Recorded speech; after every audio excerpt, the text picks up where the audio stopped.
Paulsen first started charming the city of New Orleans when WWL TV launched the Eyewitness Morning News in the late 1970s. We're going to go to Mary Schoenberger, who is on the West Bank. And the city fell in love with him when he took our viewers around the world, co-hosting a weekly show called PM Magazine.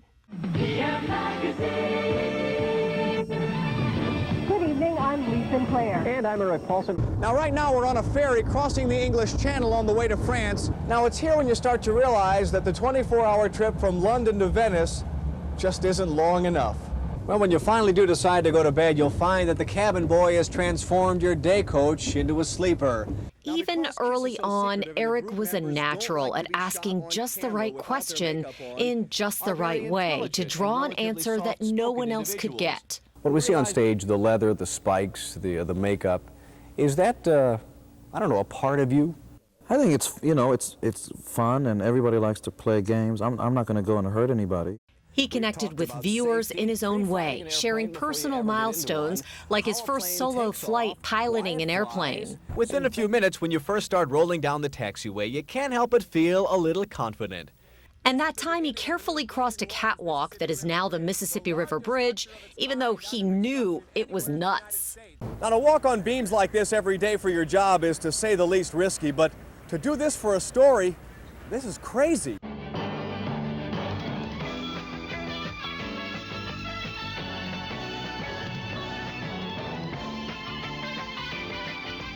Eric's epic career was more than just those crazy moments.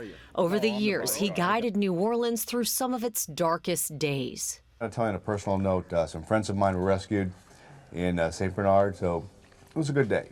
Yes. He was a steady pillar during Hurricane Katrina, questioning those in charge as the levees broke and the humanitarian crisis unfolded on our air.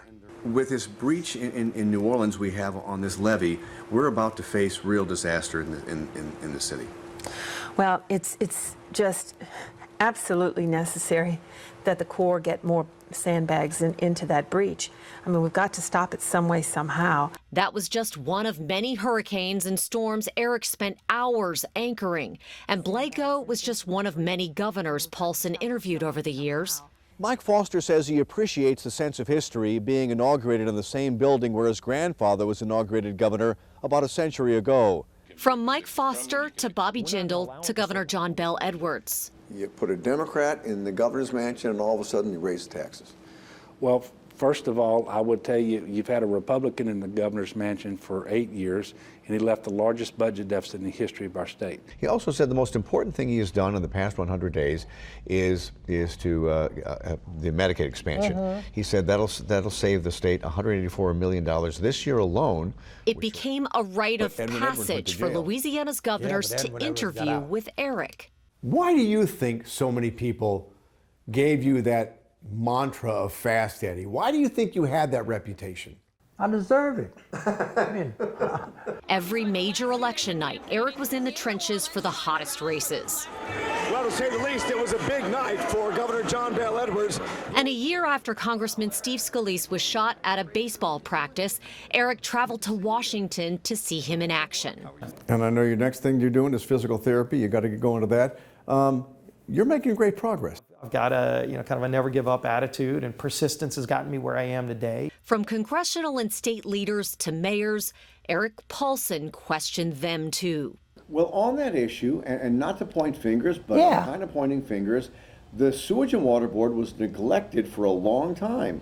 The catch basins were neglected for a long time. There were some big mistakes made in prior administrations about what to do with the antiquated generating system that should have been upgraded and was not.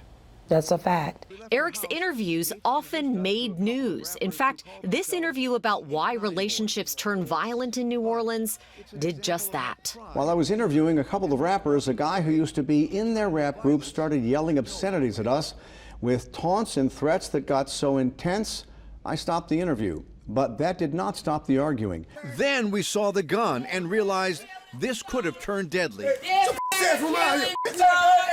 And we can't forget the time former Mayor Ray Nagin was fed up as the feds were closing in on him, and he challenged our news director to a fight in the parking lot On the air with Paulsen, Eric remained cool, as he always did. You put my personal schedule out there. I am coming back to the station, and me and your news director are going to be outside in the parking lot having a good one-on-one.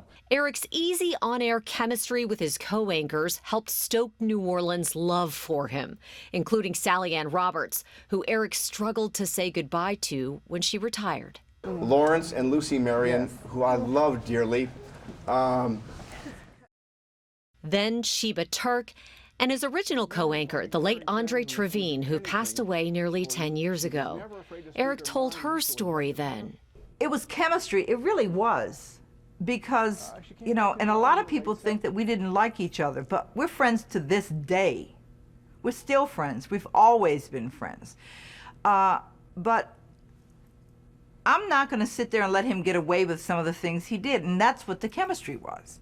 I think our chemistry, it was the reason for the ratings and everything, because we just had that spark going on. Last week we lost our dear friend and colleague Don Westbrook, and this week Andre. They were two giants in New Orleans television, and we were so lucky to have known them, and I cannot tell you how privileged I was to have called them friends. So many of us at WWL feel the same about you, Eric.